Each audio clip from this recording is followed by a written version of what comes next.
we have just entered the most joyous month of the Jewish calendar, Adar. And so this is like the month of like parties and Purim. It's supposed to be like this amazing, joyous, celebratory month. But I don't know if I'm alone in this, but I don't really feel so joyous this month. I tend to feel like a bit more stressed out than joyous because, you know, first of all, there's the costumes. I have to make sure everyone has their costume in time for Purim.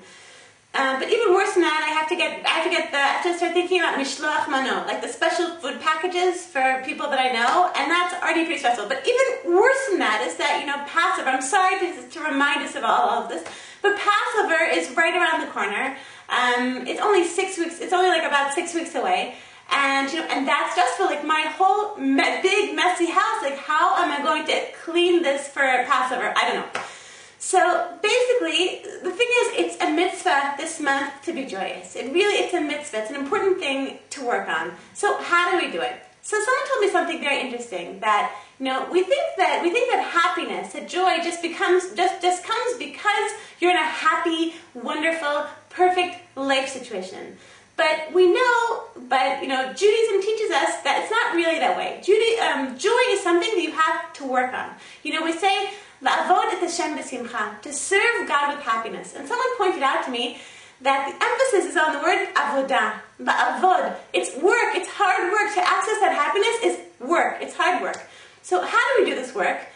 Well, first of all, you can do things to make you happy, and I guess that different people have different things. You need to figure out what makes you happy, what will bring more joy into your life.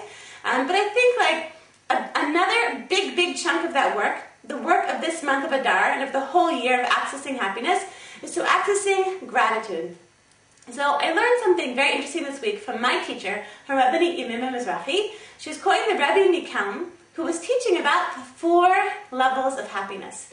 And I'm going to a little bit edit the examples that Rabbi Imim gave, and I'm going to talk about the 4 levels of joyful motherhood. So the lowest level of mothering joy is it's the 4th level. It's a person who's been through tremendous suffering, and then the suffering ends, and then they feel so much joy.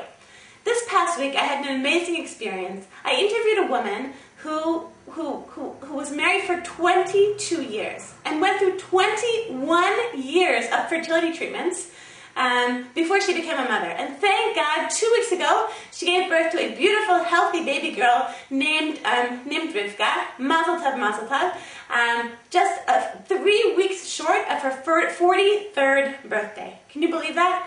So this woman, just speaking with her, she is just on such a high. Like she's in disbelief. She cannot believe it. So that's a very high level of happiness. She's accessed gratitude and she's accessed happiness.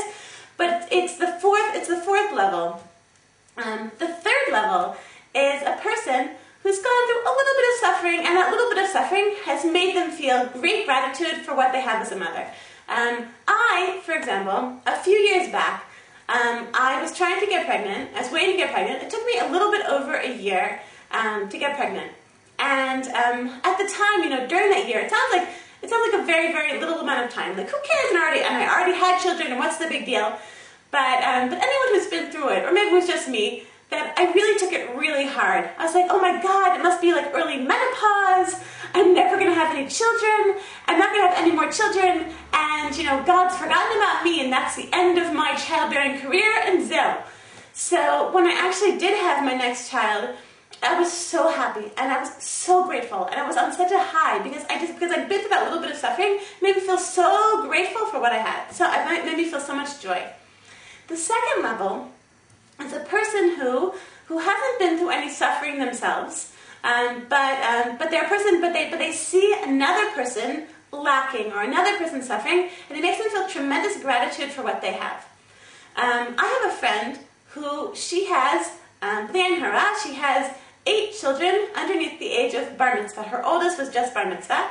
And she's a person who her husband works very, very hard, so he's almost never around, and they can't really afford help in the house. So basically, everything's on her, and she's got like a house full of teensy kids. But she's a person who is really, really, she feels constantly grateful for what she has, and she feels constantly she feels like, I feel like a lot of happiness in her mothering life. How? Because what does my friend do for a living? She is a nurse in a fertility clinic. What she does for a living is she every day she's working with women, like the woman who waited for 22 years to have a baby. Every day, working with women who give their right arm to be in her place. With the mess, and with the screaming, and with the difficulties, and would give anything to be in her place. And it makes her feel a tremendous amount of gratitude and a tremendous amount of joy. So what's the highest level of gratitude and causing joy that a mother can access? It's a woman who it's not because she's suffered. It's not because she sees suffering in others. It's just she just has an inherent understanding. She just understands, wow, thank you, God, you made me a mom. This is a miracle, this is an incredible thing, and just that inherent understanding somehow makes her feel so much joy in her life as a mom. Last night I went to an amazing lecture by Rabbi David Aaron. He's the director of the Israelite Institute in Jerusalem's Old City, and he told a really incredible story. That his brother and sister-in-law waited for many years to have a child, and then when his sister-in-law finally became pregnant, she became pregnant with twins, and it was an extremely high-risk pregnancy, and she had to spend months in the hospital before the birth, just an extreme bed rest, and then about 2 months before the due date, they had to do an emergency C-section. They took out these teensy twins. And put them in an incubator, and put them in incubators, and basically there was a staff of nurses and doctors working, 24/7 to keep these babies alive. But in effect, to simulate the final 2 months of pregnancy. And you wouldn't think the final 2 months of pregnancy is such a big deal. Like now we hear about babies born at the 26th week, the 27th week, but just the last 2 months of pregnancy, what a tremendous effort it involved. And a doctor told them that the state was paying $5,000 an hour. $5,000 an hour to keep these babies alive in order to simulate what a healthy pregnant woman, what her body just does, automatically. So, you moms out there, whether you have 10 children, you have 5 children, you have 1 child, what a miracle! What a miracle God's done for you. God gave you a healthy child. Thank God.